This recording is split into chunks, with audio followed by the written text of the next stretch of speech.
Hey guys, and thanks for joining me for yet another video. In this presentation, we're going to take a look at how to make scalloped potatoes.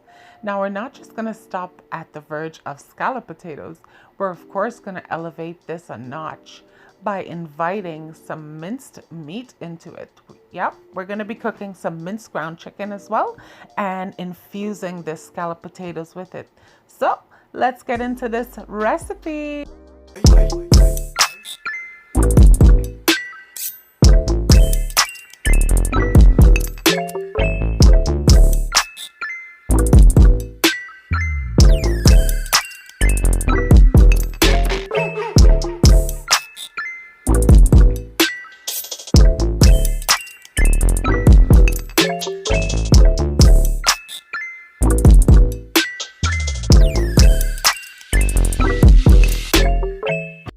Hey guys, and thanks for joining me for yet another video. I am in the process of preparing another one of my menus. However, I am going to be elevating this. I have here 4 large potatoes that have been thinly sliced. I just wanted to show you hand slice these. We're going to be making scalloped potatoes, but it's elevated, which means I'm going to be placing meat and well seasoning it before we proceed. So to make your scallops, like I said, you'll need 4 a large size, I'd say this is a large size potato, peeled and thinly sliced and set aside. You'll also be needing 3 tablespoons of minced onion, 3 tablespoons of butter, 3 tablespoons of flour. To cook the meat, you're going to need the meat and 2 onions minced. This is medium-sized onions. And I have 2 cups of shredded cheese. Well as 2 cups of, I use powdered milk. And I just mixed it with some hot water. So that's ready to go. So 2 cups of milk. Chicken-based seasoning. Green seasoning. Minced ginger. And minced garlic. So to a frying pan, you're going to add 2 tablespoons of cooking oil on medium-high heat. And you're going to take your 2 minced onions and you're going to be throwing it into your oil.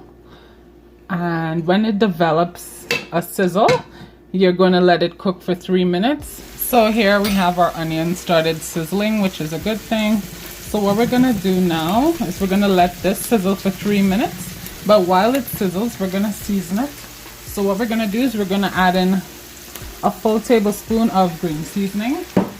We're going to add 1 tablespoon of chicken-based seasoning. We're going to add an optional 1/4 teaspoon of hot sauce. It's optional, you don't have to. I'm going to also be adding, this was 1/2 teaspoon of minced ginger. And now we're going to get 1/2 teaspoon of minced garlic. And then we're going to integrate these flavors for the next 2 minutes that the onions will be cooking for. And then we're going to be adding in our meat into this. The meat's going to get immediately seasoned. Mind you, it's ground chicken. So it's lean ground chicken. We're going to be just squeezing this tube of chicken into here to get it cooked and seasoned. For 2 minutes passed. So now I'm going to actually be breaking down this meat that I just put in, this lean ground chicken minced meat. So what I'm going to do is I'm just going to be breaking it down and incorporating these flavors into it. So I'm going to give it a good mix. And I'll be back to show you what that's going to start to look like once it gets breaking down with the seasonings. So the minced chicken has been cooking for 5 minutes. It's about halfway cooked. Like you can still see there's still some raw parts. But it has to cook down just like how you cook your minced beef. So yeah, I'm just going to let this cook. It's been 5 minutes so far. I'm going to let it cook for another 5 minutes. And then this should be totally ready.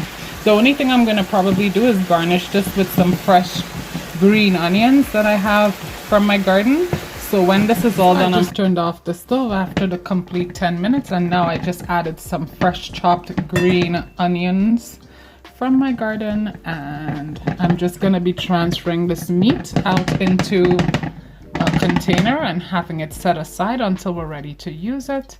So I'm just going to do that right now. And then we're going to proceed to the next step, which is building the gratin, which is the sauce for the potatoes. So we're going to do that right now. So to medium-high heat, I just added our 3 tablespoons of butter into a regular cooking pot. I'm just trying to get it to melt here, or 3 tablespoons of butter. whether or not it's melted. What we're gonna do is we're gonna go in at this point with our flour because half of it is melted. So to our 3 tablespoons of butter, we're gonna add our 3 tablespoons of flour, and we're gonna integrate that into our melted butter. So now that we added our flour into our butter, we're gonna stay stirring this for the next minute so that we can allow our flour to cook. The next ingredient we're gonna be putting in at this point is we're gonna put in our onions, and we're gonna put in a 1/4 teaspoon of minced ginger and garlic, just a 1/4 teaspoon of each. So like this much minced ginger and garlic. Ginger and garlic, we're gonna add 1 tablespoon of green seasoning to this. And then we're gonna add 1 tablespoon of chicken base seasoning. And we're gonna start giving this a mix.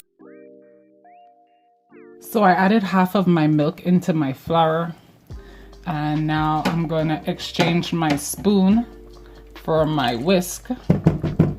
And then we're gonna start breaking this all down into our flour. We're gonna whisk away until we get a smooth consistency. So we're gonna stay on top of this with our whisk. And then when it semi comes into place, probably in another minute, we're gonna add the other half of the milk and then lock off the stove after a minute. So after a minute, I add my next half of my milk, and I'm gonna actually be turning my stove down from medium high to low, where it says low. So your lowest setting. And now we're gonna just actually be mixing in the rest of this into the rest of the milk into the sauce that we have going here. The next item you're gonna have in this mix is going to be your cheese. So we're going to have that on standby. This is going to cook for another minute. We're going to do out of our 2 cups of cheese, we're going to add half of it to here, or 2/3 of it. We're going to save a tiny shredding back for the top of our scallops when they're done. So now we're going to just be whisking in our cheese into this. At this point, when you added the cheese, turn off your stove, and we're gonna just whisk this cheese. It's gonna take less than a minute to melt because it's mozzarella, and we're just gonna take this off. So my cheese sauce is done, and to that, all I'm gonna be doing is I'm gonna be adding a tablespoon of minced green onions from my garden. So a nice heaping tablespoon. I'm gonna just add that to the cheese. Gonna go back to our baking tray. I have an 8x8 2-liter baking tray. To that 8x8 tray, we're gonna be spraying it with enough spray around the inside so that it won't stick, and also so that we won't have a hard time cleaning it. So there we go, that's all ready to go. And now we're gonna start building our scallops. So for me, you just pile them in rows. I need a full row for the bottom, so I do it close. It's up to you how you like it, but I build mine. So after building your first layer how you like I build it, I use my half thin slices in the corner just so it could sit nicely, but you'll figure out a way to build your base. And so I have my cheese sauce right here on the side. I'm just gonna be literally generously scooping it out over top our potatoes like this. I like to get at least a nice 6 scoops in this case. And then I'm just gonna use the back of my ladle, and I'm just gonna be like kind of pushing it down so that it goes down into the potatoes. I'm gonna be going in with my minced meat. So I'm gonna just be taking it by the handful and literally covering the cheese. So guys, after we put our meat on top of our cheese, we're gonna go in with another layer of our potatoes. Like I say, you stack it how you like. I'm just stacking them so that they fit. And I stack them in rows like this. So I built my potatoes on the top layer. I have barely any room on the edge. As you could see, it's pretty much filled up the bowl.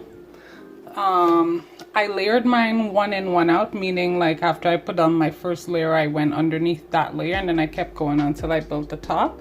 So what I'm gonna do now is I'm gonna generously put the cheese. As you can see, I leave the edges kind of bare so that the cheese can slip down in there after I dress it. But I'm gonna dress this layer like before. We're just gonna go in with a generous amount of cheese sauce onto our potatoes like we did before on the first layer. So we're just gonna kind of pile it in around the middle, and then we're gonna smear it down the sides and the edges. So I'm gonna use the back of my ladle as well, and I'm just gonna help this cheese make its way around the edges and the sides. I'm not particularly going to get it close to the edges, because I know once it starts to melt, it will go down in there.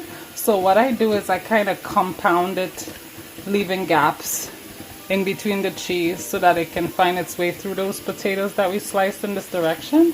So at this point, I'm just gonna sprinkle my last tablespoon of green onions on the top. I'm contemplating if I'm gonna add more cheese. It's such a sin to put the rest, but I probably will. I'm probably just gonna sprinkle it up top here, but more around the middle. Now it's pretty much ready to go with the shredded cheese on top of that cheese sauce. Now I had a tail end of bacon bits. This is the hickory smoke flavor. I really like what it does to anything that I cook. So what I'm gonna do is I'm gonna sprinkle, there's about 1.5 tablespoons worth of bacon bits in here. I'm gonna just be sprinkling that generously over top this this is what the top looks like when it's fully, you know, all the ingredients fully dressed. So this is what the sprinkle of bacon looks like on top. Now before we place this in the oven, mind you, your oven should be turned on to 375 degrees and preheating at this point. I just turned mine on. I should have mentioned to put it on at the point where we were putting on our last layer of cheese. That would have made it ready by now. But with this baking tray, we're gonna add some water.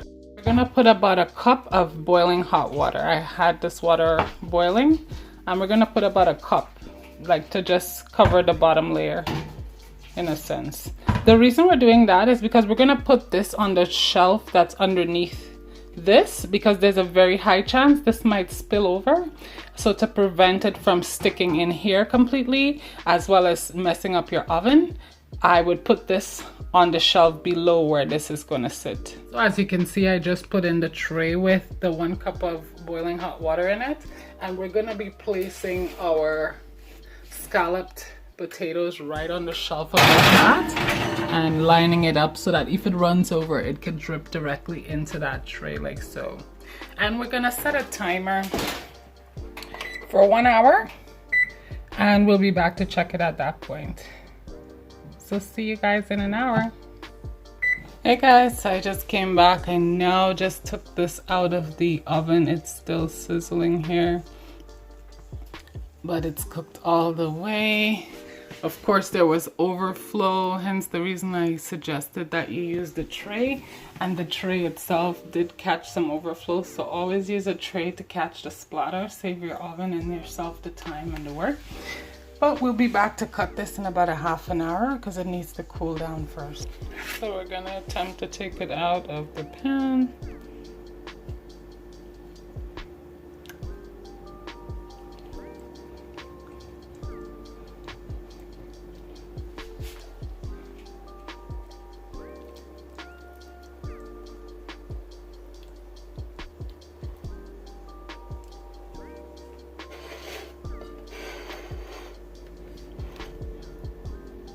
So as you can see here, we have a nice piece of elevated scallops. So I'm just gonna pull back the layer so you can see the layer of meat that we put in there. And all the creaminess and potatoes are cooked and everything. So yeah, it's tender.